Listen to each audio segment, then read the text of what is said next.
کائنات میں فرمایا والذین جاؤ من بعدہم، وہ لوگ جو بعد میں آئے، وہ لوگ جو بعد میں آئے، یقولون، وہ اللہ رب العزت کی بارگاہ میں دعا کرتے ہیں، اللہ رب العزت کی بارگاہ میں دعا کرتے ہیں، ربنا اغفر لنا ولاخواننا الذین سبقونا بالایمان، مولا کریم ہماری بھی مغفرت فرمانا، مولا کریم ہماری بھی مغفرت فرمانا اور ہمارے ان بھائیوں کی بھی مغفرت فرمانا جو ایمان کے ساتھ اس دنیا سے رخصت ہو گئے ہیں۔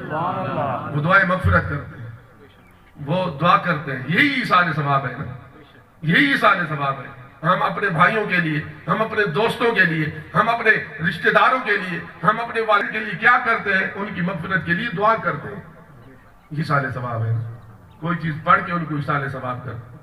تاجدار کائنات علیہ السلام ارشاد فرماتے ہیں کہ جب کوئی انسان، جب کوئی شخص کوئی چیز پڑھ کے یا کوئی صدقہ و خیرات کرتا ہے اپنے بزرگوں کے، اپنے رشتہ داروں کے لیے، اپنے بھائیوں کے لیے کوئی چیز پڑھ کے ایصال ثواب کرتا ہے یا کوئی صدقہ و خیرات کرتا ہے ان کے ایصال ثواب کے لیے، تو فرمایا حضرت جبریل امین نورانی تشت میں اس مردے کے پاس لے کر جاتے ہیں، وہ چیز نورانی تشت میں لے کر جاتے ہیں۔ وہ جب اس کے پاس پہنچتی ہے تو اللہ رب العزت کی مہربانی اور کرم نوازی سے وہ مردہ خوش ہو جاتا ہے۔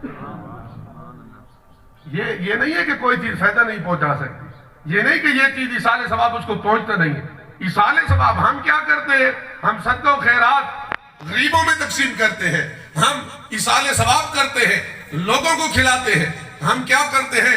قرآن پاک پڑھتے ہیں، یہ پڑھ کے ان کو ایصال ثواب کرتے ہیں۔ یہ جو ہم ایصال ثواب کرتے ہیں، یہ ایصال ثواب ان کو پہنچتا ہے اور وہ اس سے خوش بھی ہوتے ہیں،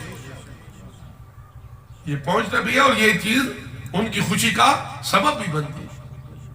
حضرت ابی ہریرہ رضی اللہ تعالیٰ عنہ سے مروی حدیث پاک ہے کہ تاجدار کائنات علیہ السلام نے ارشاد فرمایا، عن ابی ہریرہ رضی اللہ تعالیٰ عنہ قال قال رسول اللہ صلی اللہ علیہ وسلم اذا مات الانسان انقطع عنه عمله الا من ثلاثة الا من صدقة جاریة او علم ينتفع به او ولد صالح يدعو له۔ فرمایا جب انسان فوت ہو جاتا ہے، جب انسان مر جاتا ہے، جب انسان اس دنیا سے چلا جاتا ہے، انقطع عنه عمله، اس کے اعمال جو ہے وہ منقطع ہو جاتے ہیں، بس جو کرنا تھا اس نے کر لیا، سانس نکلنے کی دیر ہے، بس سانس نکلنے تک جو انسان کر سکتا ہے وہ کر لے، تو جو کر سکتا تھا اس نے کر لیا، بس منقطع ہو گئے، اعمال منقطع ہو گئے، اب کوئی چیز فائدہ نہیں پہنچا سکتی، کوئی چیز فائدہ نہیں پہنچا سکتی، بس ختم۔ لیکن بس ختم، یہاں پر حدیث ختم نہیں ہوئی، یہاں پر حدیث پاک ختم نہیں ہوئی، بلکہ حدیث پاک آگے جاری ہے، الا من ثلاثة، لیکن فرمایا تین چیزیں ایسی ہیں، تین چیزیں ایسی ہیں اس روایت کے مطابق، ایک روایت کے مطابق 7 بھی ہیں، اس روایت کے مطابق فرمایا تین چیزیں ایسی ہیں جس کا فائدہ انسان کو مرنے کے بعد قبر میں بھی ہوتا رہتا ہے، جس کا فائدہ انسان کو مرنے کے بعد، یہ بڑی مستند روایت ہے، بڑی مستند روایت ہے، فرمایا تین چیزیں ایسی ہیں جس کا فائدہ انسان کی روح کو مرنے کے بعد بھی اس کو فائدہ پہنچتا رہتا ہے۔ پہلی چیز فرمایا صدقہ جاریہ، الا من صدقۃ جاریہ، فرمایا صدقہ جاریہ، فرمایا صدقہ جاریہ ایسی نیکی ہے، صدقہ جاریہ ایسی نیکی ہے جس کا فائدہ انسان کو مرنے کے بعد قبر میں بھی ہوتا رہتا ہے۔ صدقہ جاریہ جو شخص کر کے گیا ہے، جو شخص مسجد بنوا کر گیا ہے اپنے لیے، یہ چیزیں بنواتا تو انسان اپنے لیے ہے نا، یہ صدقہ جاری ہوتی ہے۔ ویسے تو مسجد ہی ایسی ہے کہ حضور علیہ السلام نے فرمایا من بنا للہ مسجدا بن اللہ لہ بیتا فی الجنہ، فرمایا جو اللہ کی رضا و خوشنودی کے لیے مسجد بناتا ہے اللہ رب العزت اس کا گھر جنت میں بناتا ہے۔ بادشاہ ہارون الرشید تھا نا، تو اس نے جب حدیث پاک پڑھی تو اس نے اعلان کیا کہ میں مسجد بناؤں گا، لیکن مسجد میں حصہ کسی نے شامل نہیں کرنا، میں اکیلا مسجد بناؤں گا تاکہ مجھے بھی جنت میں محل اللہ رب العزت عطا فرمائے، اللہ رب العزت مجھے جنت میں گھر عطا فرمائے۔ انہوں نے شروع کر دیا، مسجد بنانا شروع کر دی، مسجد بنتی گئی، تو ایک مزدور جو بغداد شریف میں رہتا تھا تو اس کو جب علم ہوا کہ بادشاہ سلامت نے منع کر دیا ہے کہ اس میں کوئی حصہ شامل نہیں کرے گا، مسجد کا کوئی چندہ نہیں ہوگا، میں اپنی رقم سے، اپنی جیب کی رقم سے مسجد بنواؤں گا، تو وہ بڑا پریشان ہوا. اس نے ایسے کیا کہ مستری اور مزدوروں سے چھپ کر، وزیروں سے چھپ کر کچھ اپنی رقم سے اس مزدور نے اپنی رقم سے جو چند اینٹیں خریدی، اینٹیں خرید کر وہ جو ڈھیر لگا ہوا تھا اینٹوں کا، چپکے سے وہ اینٹیں اس ڈھیر میں شامل کر دی. وقت گزرتا گیا، مسجد مکمل ہو گئی. جب مسجد مکمل ہوئی نا، اللہ رب العزت کی کرم نوازی اور مہربانی ہوئی. اس بادشاہ سے نیک بادشاہ ہوا کرتے تھے یار اس وقت، تہجد گزار اور نمازیں پڑھنے والے اور مسجدیں بنانے والے، گرانے والے نہیں بلکہ بنانے والے ہوتے تھے. ہاں جی، قاری ذیشان صاحب اسی طرح ہے نا.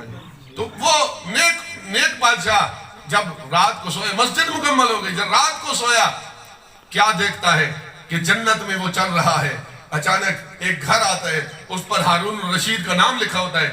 وہ اندر داخل ہو جاتا ہے، ٹہل رہا ہے اپنے محل میں. اچانک باہر نظر پڑتی، سامنے ایک اور محل ہے، اس پر ان کے علاقے میں رہنے والے اسے مزدور کا نام لکھا ہوا ہے.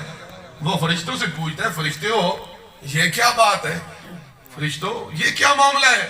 میں تو امیر تھا، میں وزیر اعظم، میں بادشاہ، میرے پاس سب کچھ موجود تھا، میں نے مسجد بنوائی ہے، رب نے مجھے یہ گھر عطا کیا.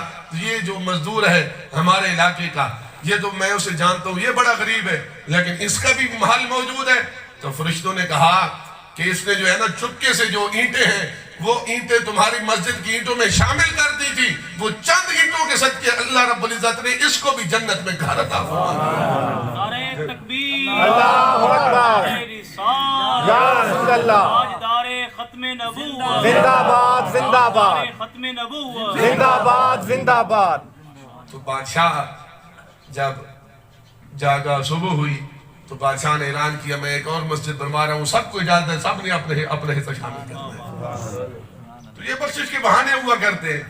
تو میں عرض کر رہا تھا کہ صدقہ جاریہ کیا ہے کہ آپ نے مسجد، لازمی نہیں کہ مسجد بنوانی ہے، مسجد میں آپ نے چند اینٹیں شامل کر دی، یا آپ نے کوئی نلکا لگوا دیا، یا آپ نے کوئی سریہ دیا، یا بجری دی، یا سیمنٹ دی، یا جنازہ گاہ، یا کوئی رستہ مسلمانوں کے لیے وقف کیا. تو آپ کی دی ہوئی وہ چند اینٹیں، یا آپ کا دیا ہوا وہ چراغ، یا آپ کا دیا ہوا وہ سریہ، یا آپ کا دیا ہوا وہ رستہ، وہ جب تک موجود رہے گا، وہ اینٹیں جب تک موجود رہیں گی، وہ سیمنٹ جب تک موجود رہے گی، مسلمان اس سے فائدہ حاصل کرتے رہیں گے. قیامت تک اگر وہ مسجد موجود ہے تو قیامت تک اس کا ثواب آپ کو قبر میں پہنچتا رہے گا. سبحان اللہ.